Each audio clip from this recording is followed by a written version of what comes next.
என்ன கனவா?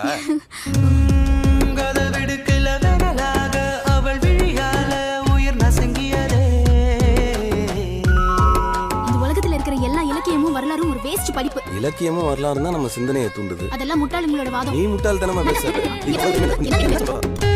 நொடிமுளை போல் இமை துடிக்கிறதே, நொடிக்கொரு முறை ஒன்னு கேட்கிறதே.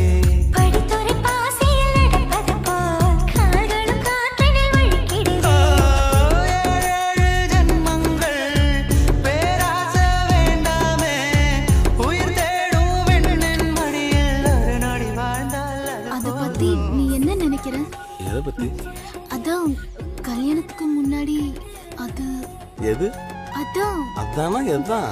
அசோக். ஓகே ஓகே சரி, நீ எது கேக்குற? இந்த வாரம் யூத் இந்தியா மேகசின் சர்வே பாத்தியா? பார்க்கல. 100% பெண்கள் கல்யாணத்துக்கு முன்னாடி அதை வச்சுக்கிறாங்களாம். ஐயோ பாவம், அதுல கூட உங்களுக்கு 33% கிடைக்கலையா? ஜென்ஸ் பர்சன்டேஜ் பத்தி சொல்லவே தேவையில்லை. ஆம்பளைங்க நாங்க எல்லாத்துலயுமே 100க்கு 100 தான். அது எப்படி சொல்ல முடியும்? முடியவே முடியாது. ஏன் இப்படி பதில் ஆடுற? ஒத்தே முடியாது சொல்றல. நான் என்ன சொல்றேன்னு கொஞ்சம் ஏமாத்தி ஏமாத்தி இமையால விழி சாத்தி பார்த்தாளே ரசாத்தி அடியாத்தி அடியாத்தி. வேணாம். ஏய் இது சூப்பரா இருக்கு. இது எனக்கு பிடிக்கல.